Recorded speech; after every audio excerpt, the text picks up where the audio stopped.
Welcome to Raghubar lock. இன்னைக்கு நான் எங்கே வந்திருக்கேன் அப்படின்னு பார்த்தீங்கன்னா, நான் காஞ்சிபுரம் தான் வந்திருக்கேன். காஞ்சிபுரத்தில் சரவணன் அப்படின்ற ஒருத்தர் இளம் விவசாயி, அவரோட பண்ணைக்கு தான் வந்திருக்கேன். அவர் பண்ணைக்கு நான் வரும்போது வந்து சிம்பிளாக தான் தோணுச்சு. நான் நெல் தான் பண்ணியிருக்கேன் அப்படின்னாரு.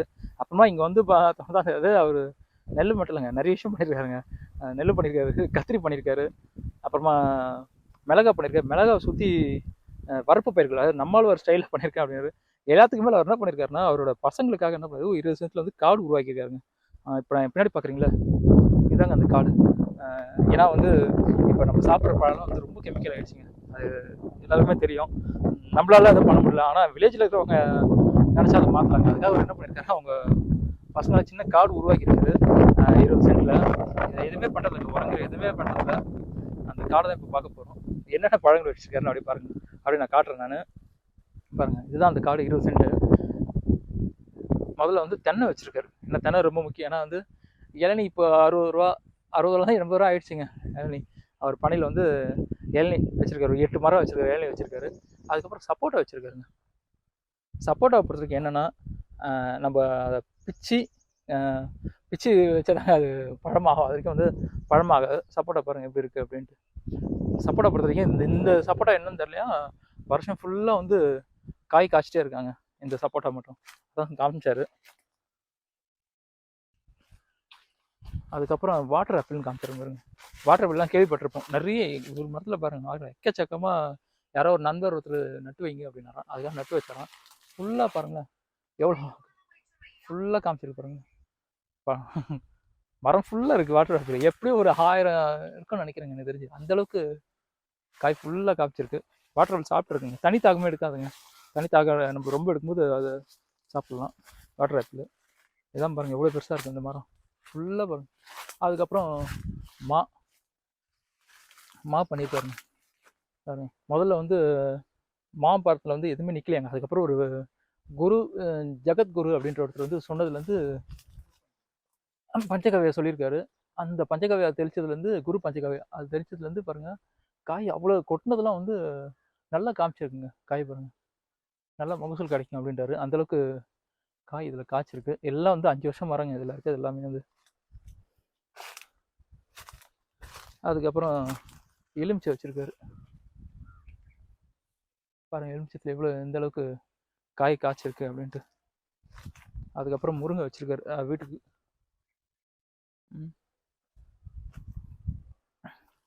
அதுக்கப்புறம் இப்போ நீங்கள் பார்க்குறீங்களா, கொய்யா வந்து கவாத் பண்ணுறாங்க, அதுக்காக வச்சுருக்காரு அவர். மீன்மேல் தான் வந்து சீசன் வந்தோன்னே மறுபடியும் அதில் காய் வரும். இப்போ நீங்கள் பார்க்குறது வந்து நெல்லிங்க. நெல்லி பார்த்துருப்பீங்களா, நெல்லி பாருங்கள், அது சின்ன நெல்லி எவ்வளோ பாருங்கள், கொத்து கொத்தாக இருக்குது. சீசன் முடிஞ்சிச்சான். சீசன் முடிஞ்சே எப்படி இருக்குன்னா, சீசனில் அப்போ எப்படி காமிச்சிருக்கோம். நெல்லி மரம் நம்ம பெரிய நெல்லி தான் பார்த்துருப்போம். இப்போ நீங்கள் பார்க்குறது வந்து சின்ன நெல்லி. எனக்கே கொடுத்துருந்தாரு சாப்பிட்றதுக்கு. இதுதான் நெல்லி.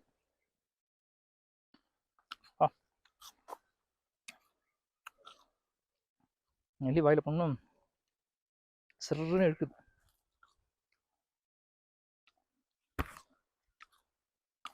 பார்த்தீங்களா நெல்லி எவ்வளோ இருக்குன்ட்டு.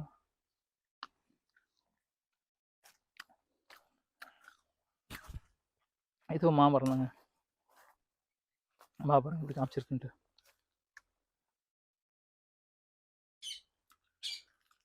இது பலாமரம் பார்க்குறீங்களா, பலாமரம் வச்சுருக்காரு. இது அங்கே பார்த்த மாதிரியே எலுமிச்சை. இது சுண்டைக்காங்க. சுண்டைக்காலாம் இப்போலாம் பார்க்குறதுலாம் பெரிய விஷயமா இருக்குங்க. சுண்டைக்காவே அழிஞ்சிச்சு. அந்தளவுக்கு எல்லாத்தையும் நம்ம மறந்துட்டோம். ஆனால் இவர் அவங்க குடும்பத்துக்காக சுண்டைக்காய் வச்சுருக்காரு.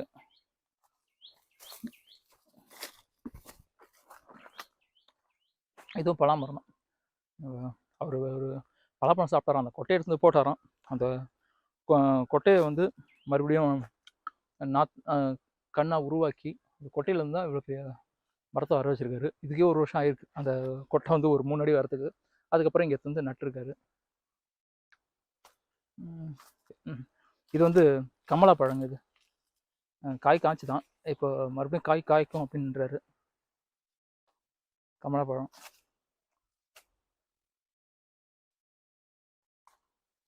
இப்போ பார்க்குறது வந்து மாமரங்க. மாமரம் வந்து எல்லாருமே ஒன்று தான் நட்டுருப்பாங்க. ஒரு 3 நட்டுருக்காரு. சும்மா ஒன்று சேர்த்தா ஒன்று இருக்கட்டும் அப்படின்னு நட்டாராம். அது பார்த்தீங்கன்னா 3மே நல்லா வளர்ந்துருக்கு. இன்னொரு விஷயம் என்ன அப்படின்னு பார்த்தீங்கன்னா, இவர் கடையில் வாங்கலாங்க. ரோட்டில் பார்த்தார்ல, ரோட்டில் கண்டெல்லாம் இருக்குல்ல, அந்த கண்டல் நட்டுருக்காரு. எதுக்காக அப்படின்னு பார்த்தீங்கன்னா, ரோட்லலாம் மரங்கள்லாம் பார்த்தீங்கன்னா நல்லா பெருசாக அடர்த்தியாக வந்திருக்கும். கேட்டால் அது வந்து நாட்டு மரம். அதுக்காக தான் வந்து இந்த நாட்டு மரத்தை எடுத்து நட்டுருக்காரு. காய் லேட்டாக வரும், ஆனால் ஆயுசு கேட்டிங்க நாட்டு மரத்தை பொறுத்த வரைக்கும். இது ஹைப்ரிட். இது பார்க்குறீங்களா, அவரோட தென்னை மரம் தான். தென்னை பாருங்க, இளநீ பாருங்க எவ்வளோ காய்ச்சிருக்கு. ஒரு 8 மரம் சுற்றி வச்சுருக்காரு.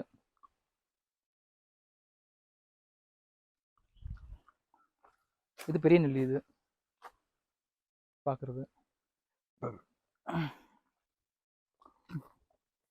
பாருங்க, நுங்கு அவங்க ஃபேமிலியில் நுங்கு சாப்பிட்ணுன்றதுக்காக பனைமரம் வச்சுருக்காரு.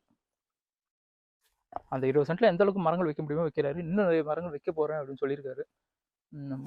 இதில் முழுக்க பார்த்தீங்கன்னா எந்த ஒரு மருந்துமே தெளிக்கலைங்க. முழுக்க வந்து இயற்கை தாங்க.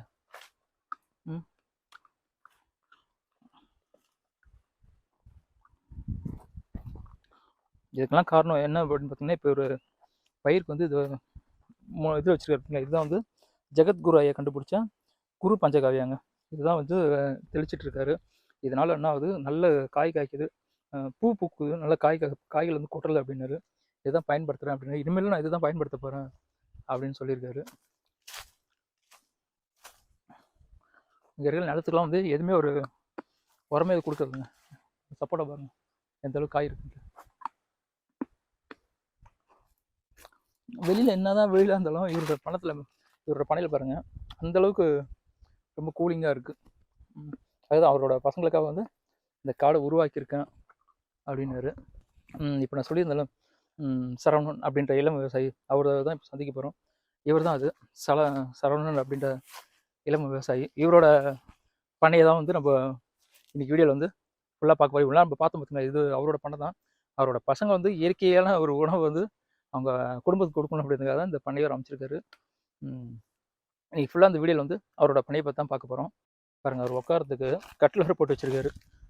சொல்லியிருந்தேன் வெயில் நல்லா வெயிலாக இருக்குது, உள்ளே வந்தால் கொஞ்சம் நல்லா இருக்குன்றதுக்காக கட்டில் போட்டிருக்காரு.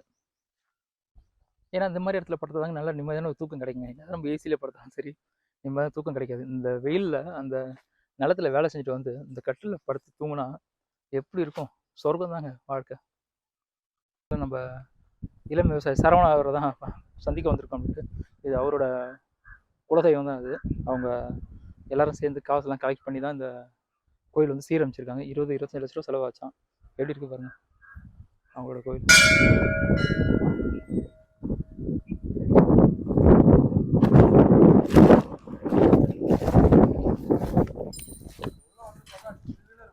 அப்படிங்களா?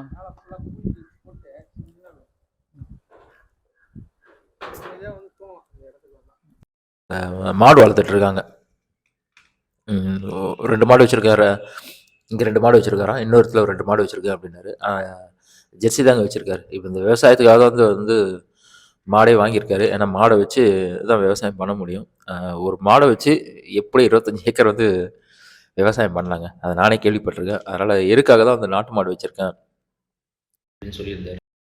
அதுக்கப்புறம் பக்கத்தில் ஒரு லேண்டு கூப்பிட்டு போயிரு. அது என்ன லேண்டு அப்படின்னு பார்த்தீங்கன்னா, இவர் ஒரு 10 சென்ட் பண்ணியிருக்காருங்க. குரு பஞ்சகாவியா அப்படின்னு ஒரு இயற்கை கரைசலை வந்து டெஸ்ட் பண்ணுறதுக்கு ஒரு 10 சென்ட்டில் பண்ணியிருக்காரு. எல்லா கேக்கரும் நல்லா வந்திருக்காங்க. அந்த குரு பஞ்சகாவியான்ற ஒரு அதிசய உரம் அப்படின்னாரு. சூப்பராக வந்திருக்கு அப்படின்னாரு. அப்படியே பக்கத்தில் ஒரு லேண்டு கூப்பிட்டு போனார். இதுவும் வந்து அவர் லேண்டு தான். கத்திரி சாகுபடி பண்ணிகிட்டு இருக்காரு. அந்த குரு பஞ்சகாவியா இதுக்கு தெளிச்சாராங்க. தெளிச்ச ஒன்றும் ஆச்சுன்னா தெரியும், இருக்கிற பயிட்டு வந்து கத்திரிலாம் அதிக பூச்சி நோய் வரும் அப்படின்ட்டு. ஆனால் அது தெளிச்சது வந்து ஒரு சொத்தை கூட கிடையாது அப்படின்றாருங்க.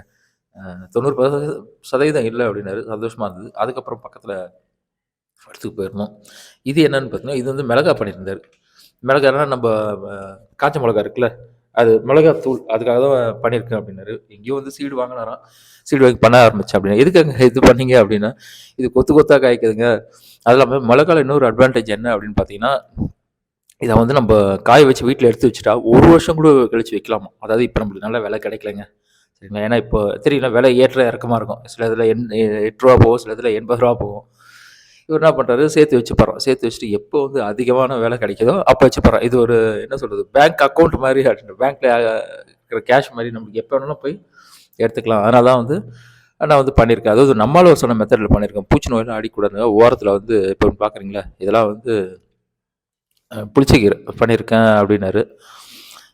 இது பண்ணதுனால பூச்சிங்க உள்ளே வராது அப்படின்னாரு. அதுக்கப்புறம் ஓரத்துலேயே வந்து தட்டைப்பயிறு, இது தட்டைப்பயிறு. அதுக்கப்புறம் தட்டைப்பயிரா காராமணின்னு சரியாக தெரியல, தட்டைப்பயிறு தான் நினைக்கிறேன். அதுக்கப்புறம் வந்து சோளம் பண்ணியிருக்காராம். இதனால வந்து பூச்சிங்க வந்து உள்ளே வரல. அதுவும் எனக்கு ஒரு அட்வான்டேஜ், நல்ல லாபம் கிடைக்குது அப்படின்னு ஒவ்வொரு விஷயத்தையும் பிளான் பண்ணி பண்ணிட்டு இருக்காருங்க. அதுக்கப்புறம் அவர் பக்கத்தில் இருக்கிற கிணறு கூட்டு போயிட்டாரு. கிணறுலேயும் ஒரு விவசாயம் பண்ணுறாங்க. என்ன அப்படின்னா மீன் விவசாயம் பண்ணிட்டு இருக்காருங்க. ஒரு 1000 குஞ்சு வாங்கி விட்டுறாராம் உள்ள. கண்டை தான் முதல்ல அது சரியாக வளர்ச்சி இல்லைன்ட்டு கெண்டை பண்ணி விட்டுருக்காரு. அதுலேருந்து நான் வருமானம் எடுக்கிறேன். அதே மாதிரி இந்த தண்ணியை வந்து இந்த பயிருக்கு விட்டா நல்ல மகசூல் கிடைக்குது அப்படின்னு ஒரு விஷயத்தையும் சொல்லியிருக்காரு. உண்மையிலேயே அது ரொம்ப சந்தோஷமான விஷயம் தாங்க. ஏன்னா வந்து பாருங்க எப்படி மீன் எப்படி இருக்கு, க்ளோஸில் வச்சு எடுத்தேன். இது ஓரளவுக்கு தெரிஞ்சுது. அதுக்கப்புறம் அவர் வீட்டாண்ட கூட்டு போயிட்டார். இங்கே பார்த்தீங்கன்னா அவருடைய ஆட்கள் கம்மின்றதுனால இதுதான் சொல்லியிருந்தேன், மாடு அவரோட மாடு தான். ஆட்கள் கம்மின்றதுனால இயந்திரங்கள் வச்சு தான் ரொட்டவேட்ரு இதை வச்சு தான் வந்து பண்ணிகிட்ருக்கேன் சார் அப்படின்னாரு. இல்லை இங்கே ஆட்கள் பிரச்சனைனால விவசாயம் பண்ண முடியாது, நான் எங்கேயுமே வெளியில் போக மாட்டேங்க, எனக்கு அந்த காடும் வீடும் தாங்க எனக்கு சொர்க்கம் அப்படின்றாரு. டிராக்டர் வந்து வச்சுருக்காராம். ஏன்னா வந்து கூலி கொடுத்து மாளாது. இதில் விஷயம் என்னென்னா இந்த டிராக்டரை வெளியே வாடகைக்கும் விட்டுருக்கேன். அதனால் வந்து எனக்கு கிடைக்குதுங்க. ஒரே வேலையை பண்ணால் கண்டிப்பாக விவசாயத்தில் கூட சைன் பண்ண முடியாதுங்க அப்படின்றாரு. ஆனால் உண்மைதாங்க, ஒரே வேலையை பண்ணாமல் 4 சைடு இன்கம் வர மாதிரி எப்பவுமே பார்த்துக்கணுங்க. அது உண்மையே ஒரு நல்ல விஷயம். அதுக்கப்புறம் என்ன பண்ணாருன்னா அவர் வீட்டாண்ட கூப்பிட்டு போனார். இதுதான் அவர் வந்து ஆடு மாடு கோயிலில் வளர்த்துருந்தாராம். நடுவில் ஸ்டாப் பண்ணிட்டாரு, கொஞ்சம் பிரச்சனை இல்லை, மறுபடியும் ஆரம்பிக்கணும் அப்படின்னாரு. ஆனால் ஒரு உலகத்தில் வந்து மாடு வச்சு அவ்வளோ அதுக்கான கலப்பெல்லாம் வச்சுருக்காரு. இந்த இடத்துல மறுபடியும் வந்து கோழி பண்ணை ஆட்டு பண்ணை மறுபடியும் நான் தொடங்க போகிறேன் அப்படின்னாரு. ஏன்னா நிறைய விஷயங்களை கற்றுக்கிட்டாராம் தோல்வியில், அதனால் வந்து இருக்கிறோம் அப்படின்னாரு. பாருங்க, ஒரு விவசாயி. இப்போ விவசாயிங்க எல்லார் வீட்லேயும் வந்து கார் இருக்குங்க. விவசாயம் லாபகரமாக தோல்வி தான், அது செய்கிற முறைன்னு ஒன்று இருக்குது. அதை செஞ்சால் விவசாயம் வந்து லாபம் தான். இது அவரோட வீடு தான். அதை சொன்ன மாதிரி முதலே சொன்னாங்க, அவருக்கு அவரோட அந்த வீடு தான் வந்து சொர்க்கம் அப்படின்னாரு. அந்த வீடும் காடு தான். எங்கேயும் நான் வெளியே போகிறதில்ல, எங்கள் கிரிக்கெட்டு ஃப்ரெண்டுக்கு நான் யாரையும் நேரம் சொல்கிறதில்ல, என்னோடய வீடு தான் அப்படின்னாரு. சந்தோஷம்தான். நிம்மதியான வாழ்க்கை வாழ்கிறேன் அப்படின்னு, ஒரு மனுஷன் நான் நிம்மதியாக இருக்கிறேன்றது எவ்வளோ பெரிய விஷயம். இவர் தான் நம்ம சரவணன் ஃபார்மரு. பின்னாடி வருது அவங்க அப்பா, அது அவங்க அக்கா பையன். வீடியோ பார்த்து இவ்வளோ நேரம் வீடியோ பார்த்த எல்லாருக்கும் நன்றிங்க. வீடியோ வந்து ஷேர் பண்ணுங்கள், சப்ஸ்கிரைப் பண்ணுங்கள். நன்றி.